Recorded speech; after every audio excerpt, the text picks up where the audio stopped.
Hello बच्चों, कैसे हैं आप सब। उम्मीद करता हूँ सब बच्चे बढ़िया होंगे। मैं रोहित वर्मा, आपका दोस्त, आपका भाई, हाजिर हूँ। तो आज के पहले क्वेश्चन के साथ स्टार्ट करते हैं हम। निम्नलिखित में से कौन सा वॉशिंग सोडा का रासायनिक सूत्र है। वॉशिंग सोडा का केमिकल फार्मूला बताइए भाई। ठीक है, कमेंट बॉक्स भी खुला है आप सभी के लिए, लाइव चैट जो है वो भी ओपन है। ठीक है, लाइव चल रहा है, तो आप साथ साथ में जो है वो आंसर देते जाइए। तो बात की गई है यहाँ पे chemical formula of washing soda की। ठीक है, तो वॉशिंग सोडा का केमिकल फार्मूला जो है वो क्या हो जाएगा, 10H20 याद रख लीजिए। ठीक है, 10H20 लास्ट में Na2CO3 10H20 जो है बिल्कुल सही रहेगा। ठीक है, और Na2CO3 जो है ये किसका फार्मूला आता है, इसके ऊपर भी क्वेश्चन आ जाता है। ये आ जाता है सोडियम कार्बोनेट का, सोडियम कार्बोनेट का। ठीक है, तो Na2CO3 कार्बोनेट, सोडियम कार्बोनेट का फार्मूला होगा। तो ऑप्शन नंबर ए इसमें जो हमारा बिल्कुल सही आंसर रहेगा। नेक्स्ट क्वेश्चन की ओर चलते हैं। नेक्स्ट क्वेश्चन क्या कहता है कि निम्नलिखित में से किस व्यक्तित्व ने ओडिसी नृत्य में योगदान के लिए वर्ष 2008 में पद्मश्री पुरस्कार मिला था। ठीक है, इनमें से वह कौन सा व्यक्ति है जिसने ओडिसी डांस जो है किया था। ठीक है, ओडिसी ओडिसी याद रखिए, ओडिसी जो है एक क्लासिकल डांस में आता है। ठीक है, जो 8 क्लासिकल डांस हैं उनमें ओडिसी भी आता है। ओडिसी ओडिशा का है।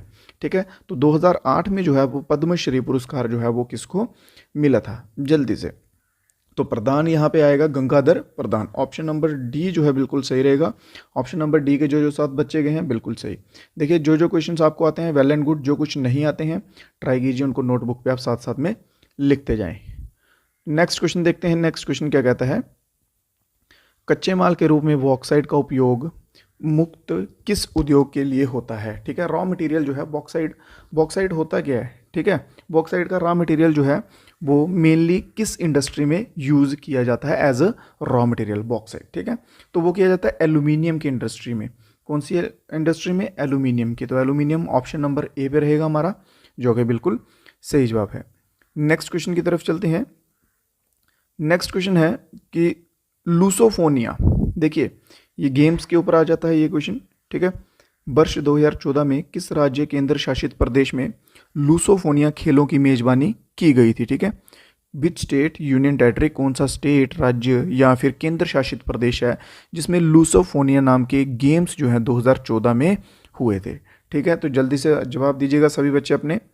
बहुत बढ़िया, बहुत बढ़िया। तो इसमें टोटल जो है, टोटल 12 नेशन जो हैं पार्टिसिपेटेड थे। ठीक है, टोटल 12 नेशन जो हैं जिन्होंने पार्टिसिपेट किया था। और ये हुई कहाँ पर थी, ये हुई थी गोवा में। तो ऑप्शन नंबर ए जो है हमारा बिल्कुल इसके साथ सही आंसर रहेगा। नेक्स्ट क्वेश्चन देखते हैं, ओरिजिनल टेक्स्ट ऑफ, हाँ देखिए, जो इंडियन कॉन्स्टिट्यूशन है उसमें ओरिजिनल जो आर्टिकल्स थे वो कितने थे। मेन क्वेश्चन ये है कि ओरिजिनल आर्टिकल कितने थे। ठीक है, तो थे 1905, 395 जो हैं वो ओरिजिनल थे। करंटली जो है वो अमेंडमेंट कर करके आप कह सकते हैं, या उनके आगे पार्ट्स कर करके 448 तक जो है वो हो चुके हैं। और बात की जाए पार्ट्स की, तो पार्ट्स जो हैं, पार्ट्स अभी करंटली कितने हैं हो चुके हैं, तो पार्ट्स हो चुके हैं 25। ठीक है, और शेड्यूल जो हैं वो हो चुके हैं 12। ठीक है, पार्ट्स जो है ये मैंने शेयर कर दिए हुए हैं ग्रुप पे, वहाँ से आप जो है इनको पढ़ सकते हैं। पार्ट्स के ऊपर भी ऑलमोस्ट आप कह सकते हैं क्वेश्चंस देखने को मिल रहे हैं। देखिए भाई, 5 ईयर प्लान के ऊपर क्वेश्चन आ चुका है। 5 ईयर प्लान इंपॉर्टेंट रहने वाला है, याद रखिएगा इस चीज़ को। ठीक है, 5 ईयर प्लान के ऊपर आपको ये क्वेश्चंस जो है वो देखने को मिलेंगे ही मिलेंगे डेफिनेटली। तो क्वेश्चन में पूछा गया है 7th 5 ईयर प्लान जो था उसका मेन ऑब्जेक्टिव जो है वो क्या था, 7th 5 ईयर का। अगर मैं एकदम से आपको सारे 5 ईयर प्लान बता दूं, उनके ऑब्जेक्टिव्स बता दूं, तो वो आप याद नहीं कर पाएंगे। ठीक है, तो धीरे धीरे हर एक क्लास में एक दो एक दो एक दो करके हम जो है एंड तक अपना सारा कंप्लीट करते हुए चलेंगे। ठीक है, तो यहाँ पे बात की गई है main objective of 7th 5 year plan. तो 7वां जो 5 ईयर प्लान है उसका मेन ऑब्जेक्टिव क्या था कि increase in production of food grain. ठीक है, और साथ में इंडस्ट्री भी जोड़ लीजिए, इंडस्ट्रियलाइजेशन भी। ठीक है, increase in production, food grain का तो प्रोडक्शन इंक्रीज करना ही करना था, साथ में इंडस्ट्रियल प्रोडक्शन भी आप कह सकते हैं, जिसे इंक्रीज करने पे ध्यान दिया जाएगा। चलिए नेक्स्ट क्वेश्चन की ओर चलते हैं। नेक्स्ट क्वेश्चन आ जाता है बायोलॉजी से क्वेश्चन आता है। ठीक है, ये बायो का क्वेश्चन है। मॉस और मर्चेंटीना, ठीक है, मर्चेनिटा जो है ये किसके अंडर आते हैं। ठीक है, मॉस और मर्चेनिटा ये किसके अंडर जो है वो आते हैं। ठीक है, ये आप कह सकते हैं एक टाइप का, देखिए आप सभी ने ये चीज़ें देखी होंगी, आई नो देखी होंगी, बट आपको याद नहीं कर पा रहे होंगे क्योंकि नाम्स यहाँ पे अलग हैं। ठीक है, देखिए आपने देखा होगा दीवार होती है, दीवार के साथ जहाँ पे थोड़ी सीलन आई होती है, रास्ते की तरफ देखें, कहीं भी जगहों पे देखें, पेड़ों पे देखें, वहाँ पे ऊपर हरी हरी जो है एल्गी जम आ जाती है, ठीक है। तो उसी को जो है वो कहते हैं मॉस, ठीक है। तो ये जो है ये दोनों जो है ये किसके अंडर आते हैं, ये आते हैं ब्रायोफाइट्स के अंडर आते हैं, ठीक है। ये एल्गी टाइप होता है, बस ये पानी के बाहर की होती है। एक एल्गी जो है वो पानी में होती है, एक बाहर होती है, जो बाहर वाली होती है, ठीक है, वो आती है इन दोनों के अंडर ब्रायोफाइट्स में। नेक्स्ट क्वेश्चन में चलते हैं। देखिए अगर कोई क्वेश्चन में डाउट रह जाए, कुछ क्वेश्चंस अगर आपको नहीं समझ आते हैं या कोई प्रॉब्लम रह जाए, तो डेफिनेटली आप कमेंट करके बता सकते हैं कि ये जो प्रॉब्लम है, ये चीज़ समझ नहीं है, ये तो डेफिनेटली मैं आपको दोबारा से समझा सकता हूँ, ठीक है। चलिए बात करते हैं रिवेन्यू रिसिप्ट की, ठीक है। रिवेन्यू रिसिप्ट और dash as they do not obtain to claim on the government. हाँ देखिए दो टाइप्स की रिसिप्ट होती है, ठीक है। एक होती है रिवेन्यू रिसिप्ट, जो तो इन्होंने क्वेश्चन में पूछा हुआ है, और एक होती है कैपिटल रिसिप्ट। रिवेन्यू और कैपिटल रिसिप्ट, तो इन्होंने पूछा है रिवेन्यू रिसिप्ट है क्योंकि वे सरकार पर कोई दावा नहीं करती। रिवेन्यू रिसिप्ट के ऊपर गवर्नमेंट के ऊपर कोई क्लेम नहीं आता। क्यों? क्योंकि इन दोनों का अगर आप डिफरेंस समझेंगे तो रिवेन्यू रिसिप्ट क्या होती है, ये आती है गुड्स जो होती है ना, नॉर्मल चीज़ें जो होती हैं, जैसे एग्जांपल के लिए मान लीजिए एसी हो गया, ठीक है। एसी खरीदा, मैं सेलर हूँ, मैंने खरीदा फिर बेचा, खरीदा बेचा, तो वो आ जाएंगे गुड्स के अंदर, वो आ जाएंगी रिवेन्यू रिसिप्ट, जिनका कि गवर्नमेंट के ऊपर कोई क्लेम नहीं होता है। तो कैपिटल गुड्स कौन सी हो जाएंगी? कैपिटल गुड्स में आ जाते हैं एसेट्स, ठीक है। एसेट्स आ जाते हैं बड़ी बड़ी चीज़ें, ठीक है। जैसे बहुत बड़ी जगह हो गई, ठीक है, उसको बेच दिया, ठीक है। एसेट समझ रहे हैं ना आप, ठीक है। बिल्डिंग्स हो गई बड़े बड़े, मेरा एसेट बना हुआ है, ठीक है, वो बेच दी, तो वो जो है वो आ जाएंगे कैपिटल में, और गुड्स जो है वो आ जाती हैं रिवेन्यू में, ठीक है। और ये नॉन रिडीमेबल होती हैं। तो ऑप्शन नंबर डी इसमें जो हमारा बिल्कुल सही आंसर है। Question number 23 option number D is the right answer. Next question चलते हैं, पॉलिटिकल साइंस से आया है क्वेश्चन, ठीक है, जिसे आप सोशल साइंस, पॉलिटिकल साइंस, हाँ। तो चलिए इसमें पूछा क्या गया है कि कौन सा हमारा फंडामेंटल राइट है जिसको सस्पेंड नहीं किया जा सकता ड्यूरिंग इमरजेंसी, ठीक है। इमरजेंसी के दौरान भी वह कौन सा हमारा फंडामेंटल राइट है जिसको सस्पेंड जो है वो नहीं किया जा सकता, ठीक है। फर्स्ट ऑफ ऑल आपसे पूछना चाहूँगा कि इमरजेंसी जो है वो कौन से आर्टिकल के अंडर लगती है, और क्या आज तक इंडिया में कभी इमरजेंसी लगी है? तो इसका जवाब रहेगा बिल्कुल यस, ठीक है। तो इमरजेंसी लगी है 1975 में। उस टाइम के पीएम जो थे, पीएम थे इंदिरा गांधी, ठीक है। इंदिरा गांधी जो है वो पीएम थे, और प्रेसिडेंट जो है उस टाइम के वो थे फखरुद्दीन, ठीक है, फखरुद्दीन अली अहमद। फखरुद्दीन अली अहमद उस टाइम के प्रेसिडेंट थे जिस टाइम पे ये जो है इमरजेंसी लगी थी। इसके पीछे का रीज़न था कि इलेक्शन में जो है केस लगा था इंदिरा गांधी के ऊपर कि इन्होंने घोटाला किया है, ठीक है। तो इनके ऑपोजिट में राज नारायण थे, उन्होंने केस लगाया था कि इन्होंने घोटाला करके, जहां आप कह सकते हैं गड़बड़ करके इलेक्शन जीती है। तो इंदिरा गांधी ने समझदारी दिखाते हुए सस्पेंड होने की जगह इमरजेंसी का जो है वो लगवा दी थी। तो बात करते हैं अब आर्टिकल्स की, ठीक है, सॉरी राइट्स की। तो आर्टिकल, उसमें आर्टिकल नंबर 20 और आर्टिकल नंबर 21, ये दो आर्टिकल हैं, ठीक है। प्रोटेक्शन फॉर ऑफेंस होता है एक 20 का, और 21 जो होता है ये प्रोटेक्शन ऑफ लाइफ और पर्सनल लिबर्टी होता है, ठीक है। प्रोटेक्शन ऑफ ऑफेंस और पर्सनल लिबर्टी एंड लाइफ का ये आर्टिकल 20 और 21 है। ये दो आर्टिकल्स हैं जो इमरजेंसी में भी सस्पेंड नहीं हो सकते, ठीक है। ये दोनों इमरजेंसी में भी सस्पेंड जो है वो नहीं हो सकते। इसके सिवा आर्टिकल 14 से 18 तक देख लीजिए, राइट टू इक्वेलिटी के होते हैं, ठीक है। राइट टू इक्वेलिटी होता है इतने तक। फिर 19 से लेके 22 तक जो है ये फ्रीडम के रहते हैं, ठीक है। अगर सिंपल पूछ लिया जाए कि फ्रीडम तक के आर्टिकल्स जो है, राइट टू फ्रीडम के आर्टिकल्स कहाँ से कहाँ तक हैं, तो 19 to 22 तक जो है ये फ्रीडम के आर्टिकल रहेंगे। नेक्स्ट क्वेश्चन की तरफ चलते हैं, जल्दी से क्वेश्चन पढ़िए। सेंसस के ऊपर क्वेश्चन है, जनगणना जिसे हम नॉर्मली कहते हैं, ठीक है, कि जो पहला यहाँ पे पूछा गया कि पहला कंप्लीट सेंसस, ध्यान रखिएगा कंप्लीट पूछा गया है, ठीक है। फर्स्ट कंप्लीट सेंसस जो है, पहली पूर्ण जनगणना जो है वो कब हुई थी, ठीक है।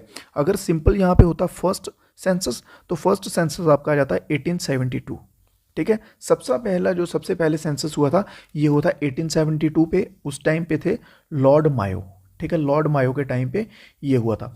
फिर अगर बात करते हैं क्वेश्चन के अकॉर्डिंग कि कंप्लीट वाला, तो कंप्लीट जो है ये हुआ था 81 में, 1881 में कंप्लीट हुआ था। तो उस टाइम पे कौन थे, ठीक है, ब्रिटिशर, तो उस टाइम थे लॉर्ड रिपन, ठीक है, जिन्हें की कहा जाता है फादर ऑफ सेल्फ गवर्नमेंट, ठीक है, father of local self government, I think self government या लोकल सेल्फ आप कह सकते हैं, लोकल सेल्फ गवर्नमेंट, ठीक है, local self government Lord Ripon को कहा जाता है। और कंप्लीट सेंसस जो है वो हुआ है कब, 1881 1 जो है ऑप्शन नंबर डी इसमें बिल्कुल सही रहेगा। मेन ध्यान आपको देना होता है क्वेश्चन के ऊपर, क्वेश्चन देखना, ठीक है। यहाँ पे कंप्लीट पूछा, अगर कंप्लीट ना पूछ के सिंपल फर्स्ट पूछा होता तो आंसर आपका जाता 1872 के साथ। तो नेक्स्ट क्वेश्चन देखते हैं, क्वेश्चन नंबर 26 क्या कहा जाता है। उत्तराखंड का स्टेट का एम्बेसडर बताइए, ब्रांड एम्बेसडर, ठीक है। ब्रांड एम्बेसडर जो है वो सभी चुनते हैं, ठीक है। तो यहाँ पे उत्तराखंड स्टेट की बात की गई है। सबसे पहले उत्तराखंड स्टेट के जो है सीएम कौन है, ठीक है। तो उत्तराखंड स्टेट के सीएम है पुष्कर सिंह धामी, पुष्कर सिंह धामी, ठीक है। ये नाम याद रखिएगा। एक ओडिशा का नाम याद रख लीजिएगा, ठीक है। ओडिशा के सीएम का नाम याद रख लीजिएगा और एक ये हो गए पुष्कर सिंह धामी, ठीक है। तो यहाँ पे बात की गई है appointed as the state ambassador of Uttarakhand. तो ऋषभ पंत जो है, जो कि पेशे से एक क्रिकेटर हैं, क्रिकेट के खिलाड़ी हैं, उनको जो है यहाँ पे अपॉइंट किया गया है स्टेट एम्बेसडर ऑफ उत्तराखंड, ठीक है। चलिए नेक्स्ट क्वेश्चन देखते हैं। नेक्स्ट क्वेश्चन क्या कहता है, यस, क्वेश्चन नंबर 27 क्या कहता है कि प्रेसिडेंट जो है इंडिया का इलेक्ट जो है वो किसके द्वारा किया जाता है। इंडिया का प्रेसिडेंट किसके द्वारा इलेक्ट किया जाता है, just a minute.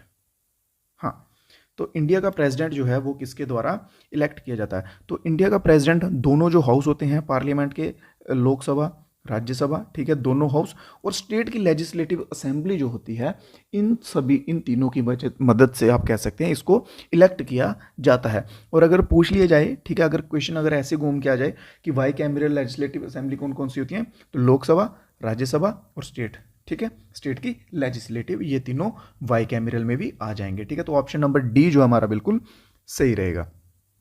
Next question number 28 देखिए, जस्ट 28 पे फोकस कीजिएगा, ठीक है, ऊपर का रहने दीजिए, ये हो चुका है हमारा।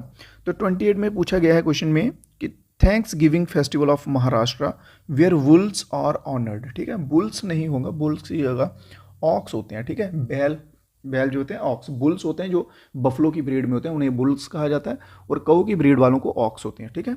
तो ऑक्स जो है, ठीक है, उनको ऑनर्ड किया जाता है, उनका सम्मान किया जाता है महाराष्ट्र में। तो वो कौन सा फेस्टिवल है, ठीक है, तो वो फेस्टिवल आ जाता है पोला फेस्टिवल, ऑप्शन नंबर बी। पोला फेस्टिवल के अंडर आप सभी ने देखा होगा, सोशली तो आप सभी कनेक्टेड हैं, सोशली आप सभी ने देखा होगा, ठीक है, कि हार्वेस्टिंग के टाइम में जो है बुल्स के ऑक्सिस को बड़े अच्छे से सजाया जाता है, उनकी रिस्पेक्ट की जाती है, ऑनर दिया जाता है उनको। तो वो पोला फेस्टिवल ऑप्शन नंबर बी के अंडर जो है वो आते हैं। नेक्स्ट क्वेश्चन देख लेते हैं। नेक्स्ट क्वेश्चन क्लासिकल डांस के ऊपर क्वेश्चन आ चुका है, ठीक है। तो जागोई जो है ये एक मेजर स्टाइल है डांस का, ठीक है, क्लासिकल डांस का, ये कहाँ का है, ठीक है। देखिए यहाँ पे क्लासिकल डांस आ गया तो मतलब समझ जाइए क्लासिकल ही होगा। कोई अगर लोकल पूछ लिया जाए, फोक डांस वगैरह हो, तो वो इसमें आपको ऐड नहीं करना है। तो जागोई की बात की जाए तो ये कहाँ का आता है, मणिपुरी, ठीक है, मणिपुर का। इसके सिवा सत्रिय है, ये कहाँ का है भाई, ये असम का है, ठीक है। कथक कहाँ का भाई, कथक यूपी का है। ओडिसी कहाँ का है भाई, ओडिसी ओडिशा का है, ठीक है। मणिपुरी और ओडिसी जो आप इजीली याद कर सकते हैं, मणिपुरी से मणिपुर, ओडिसी से ओडिशा, ठीक है, ये दोनों इंपॉर्टेंट रहेंगे। और अगर क्वेश्चन ऐसा बन जाता है कि बताइए फर्स्ट और फेमस जो है, ठीक है, फर्स्ट या फिर फेमस सबसे ज़्यादा ऑल ओवर इंडिया का क्लासिकल डांस बता दीजिए, तो वो हमारा क्या आ जाएगा, भारतनाट्यम, ठीक है। भारतनाट्यम जो है वो इवन कि आप कह सकते हैं हर स्टेट में इंडिया की ऑलमोस्ट परफॉर्म जो है वो किया जाता है। और भारतनाट्यम जो है ये है कहाँ का, ये है तमिलनाडु का, ठीक है, तमिलनाडु का भारतनाट्यम जो है वो क्लासिकल डांस है। नेक्स्ट क्वेश्चन देखते हैं। नेक्स्ट क्वेश्चन आता है रिड्यूस पोल्यूशन के ऊपर, ठीक है।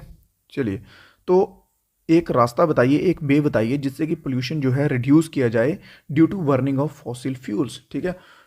जीवाश्म ईंधन के जलने से होने वाले प्रदूषण को कम करने के तरीके की पहचान कीजिए। तो सिंपल यही है कि जो हम फ्यूल यूज़ करेंगे, नॉर्मल सी बात है, उसकी क्वालिटी जो है अगर वो हाई होगी तो डेफिनेटली जो है पोल्यूशन कम होने लगेगा, ठीक है।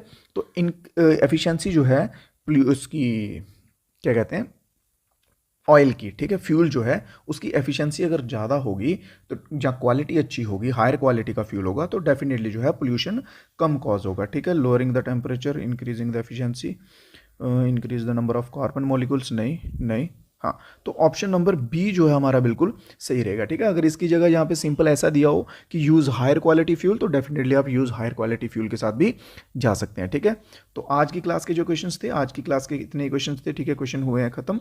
तो आप सभी जो है अपना स्कोर बता दीजिएगा। 15 आउट ऑफ 15 क्वेश्चन का भी जो है वो क्लास चल रहा है। ठीक है, 15 आउट ऑफ जो है वो कितने आपके सही हुए हैं। ठीक है, जो कुछ अगर बच्चे नहीं हैं या जिनको लगता है कि ये क्वेश्चन सभी समझ से परे थे, डोंट वरी, बस इतना याद रखिए कि आप सीख रहे हैं। ठीक है, तो सीखिए, अभी रिवाइज कीजिए, उनको नोटबुक पे लिखते जाइए साथ साथ में, और उनको टाइम टू टाइम जो है वो रिवीजन दीजिए, रिवीजन कीजिए। बाकी फ्री पीडीएफ के लिए, ठीक है, ग्रुप के नीचे डिस्क्रिप्शन में लिंक दिए रहेंगे, वो आप ज्वाइन कर सकते हैं। टेलीग्राम होगा, व्हाट्सएप होगा, वहाँ पे आपको पीडीएफ भी मिल जाएंगे, और क्विजेस जो हैं वो भी वहाँ पे डे टू डे होती रहती हैं, तो वहाँ पे भी आप पार्टिसिपेट कर सकेंगे। तो दीजिए इजाज़त मुझे नेक्स्ट वीडियो के लिए, तब तक के लिए जय हिंद, जय भारत। जाते जाते वीडियो को लाइक और चैनल को सब्सक्राइब कर दीजिएगा। थैंक